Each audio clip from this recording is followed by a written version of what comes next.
Welcome to the Forex and CFD Market Focus Report for Wednesday, October 2, 2013. As we can see in our table here, the Japanese yen is the best performer today.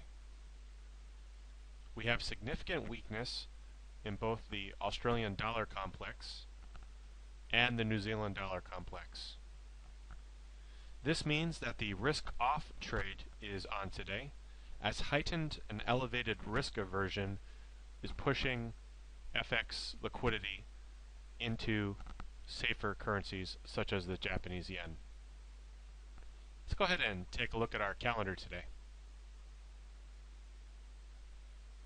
We saw some ANZ commodity prices in New Zealand move higher to 0.9%.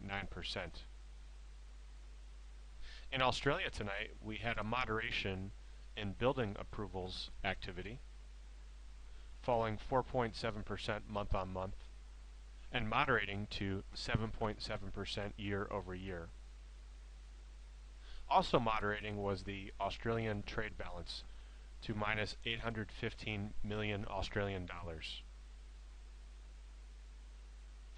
The UK construction PMI indicator came in on the plus side, but ticked lower to 58.9, lower than expected. In just a short while, we will receive the European Central Bank monetary policy decision. The ECB is expected to keep its main refinancing rate unchanged at 0.5%. The markets will pay very close attention to what ECB President Draghi says during his press conference. Draghi is expected to indicate that inflation remains relatively benign in the European Union, and he's also expected to comment on LTROs, which are long-term refinancing operations and will likely be reintroduced by the ECB to provide liquidity to the European banking system. In the U.S. session today, we'll pay attention to New York ISM data, and we'll also receive weekly EIA data on crude energy inventories. Let's go ahead and take a look at some other asset classes today. Here we have a daily chart of gold against the US dollar. We can see yesterday here on this chart that gold came off about $40, a very significant move downward to multi-week lows. Gold is currently trading around $12.95 to the US dollar. The US government shut and closed yesterday following a budget impasse between Republicans, Obama, and the Senate. Normally, in the past, gold would have appreciated during times of uncertainty and fiscal problems. However, gold has lost some of its luster as a safe haven asset. Taking a look at silver, we can see that silver was off more than 40 cents in trading activity yesterday and is trying to reclaim some of that lost ground today.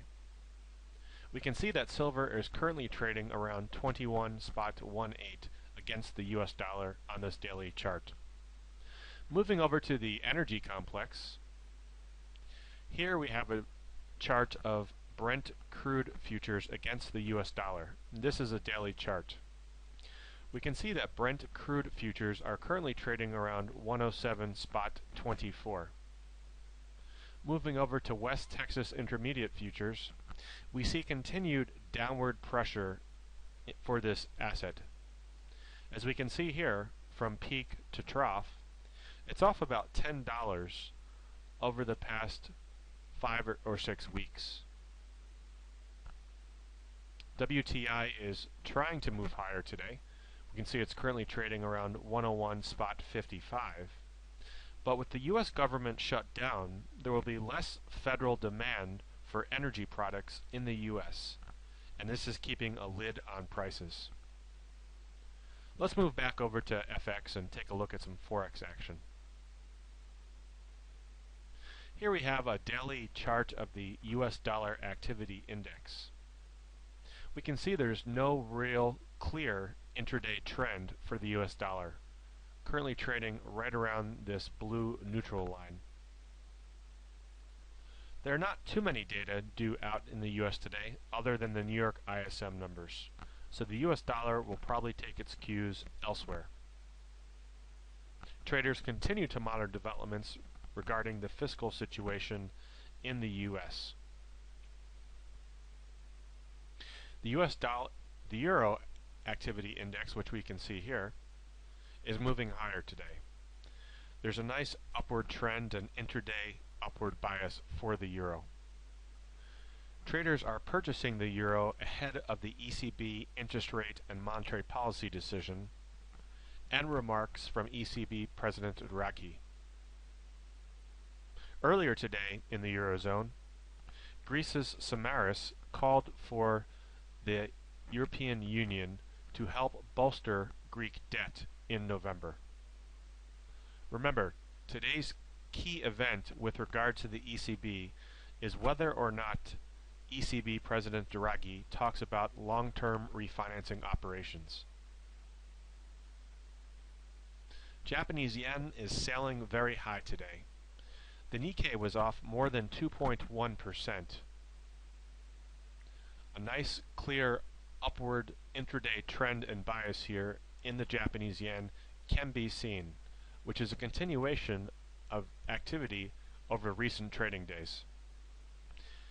In Japan, Prime Minister Abe announced a 5 trillion yen supplementary budget.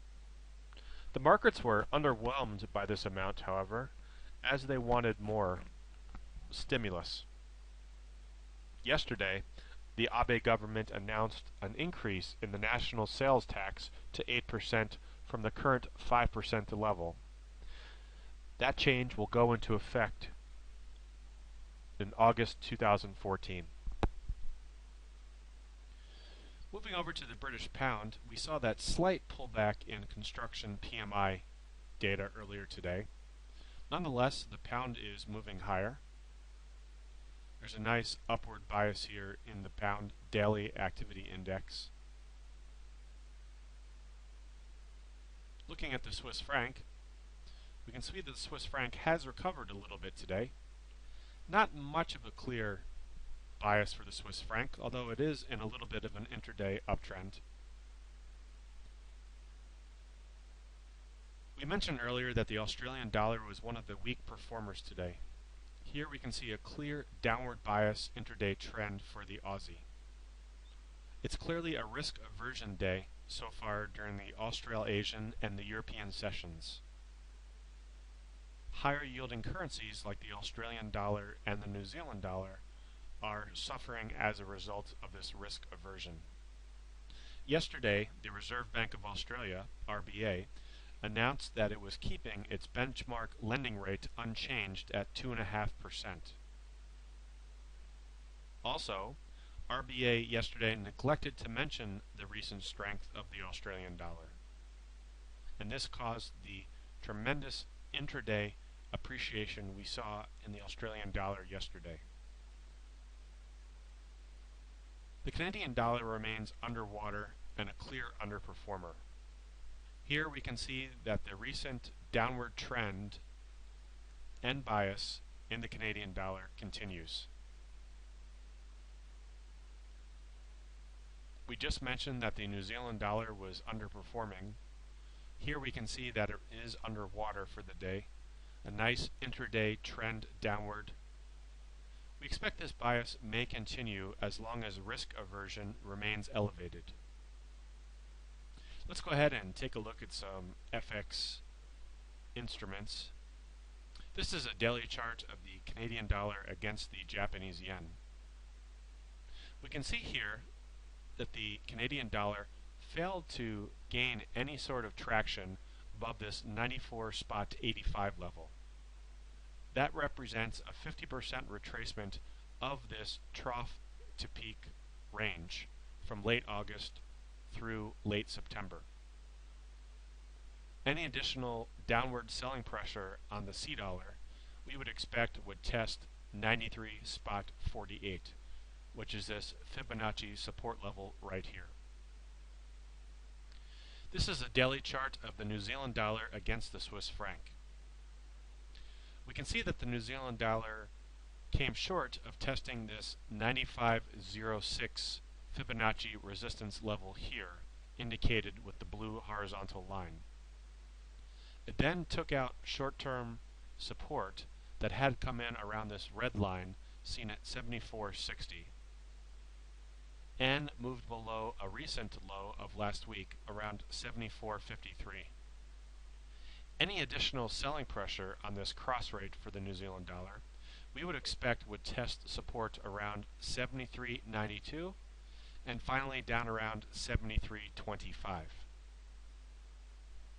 This next chart is the British pound against the Australian dollar.